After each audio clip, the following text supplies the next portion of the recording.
Heathertail speaks. The lost skill of tunneling. In the old territory, WindClan's moor was almost hollow with tunnels and burrows, some made by animals, others by underground streams that cut through stone and sand to leave endless holes filled with nothing but darkness. The cats who first settled there realized that the tunnels could be used to their advantage, not just for storing fresh kill or sheltering from the weather, but as a strength against their enemies, enabling WindClan warriors to move right across their territory without being seen. Certain cats, usually the smallest, were trained as tunnelers, clearing the secret passageways and memorizing the cobweb of paths that led underground. Some led right into the other clan's territories, giving us secret means of access into, or escape from, enemy camps. The exit was always carefully concealed with bracken and branches, and any trace of scent wiped away with the pelt of a freshly killed rabbit. Often the tunnelers grew so accustomed to working in blackness that they lost any daylight vision, and were clumsy and nervous above ground. But once inside their tunnels, they could run fast as any WindClan warrior, using scent and touch and sound to navigate their way beneath the entire forest.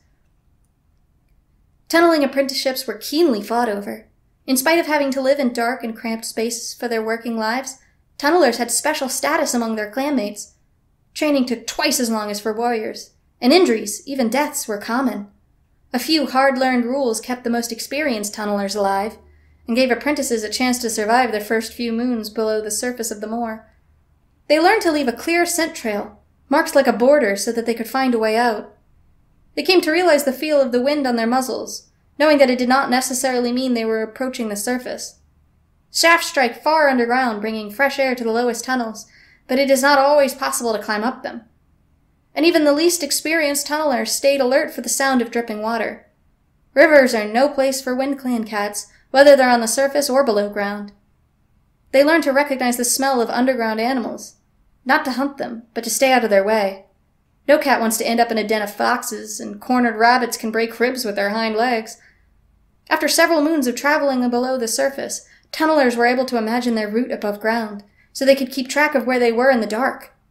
This was the skill most highly prized among the clan, because it was too easy to get lost in the darkness and vanish forever down a bottomless hole. These dark, secretive abilities were feared and respected by the tunnelers' clanmates, as much as by the other clans. When we settled by the lake, our tunneling skills were abandoned. "There are no tunnels here," declared the senior warriors. "All cats must be trained to hunt and fight above ground from now on." But some of us know differently.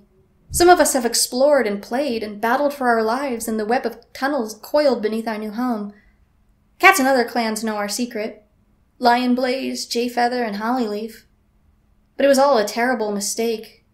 I never should have followed my curiosity below ground, out of the safety of daylight and fresh, clean air. I risked everything because I was friends with Lion Blaze, but my discovery nearly carried us to StarClan, and the games we played ended up breaking our hearts.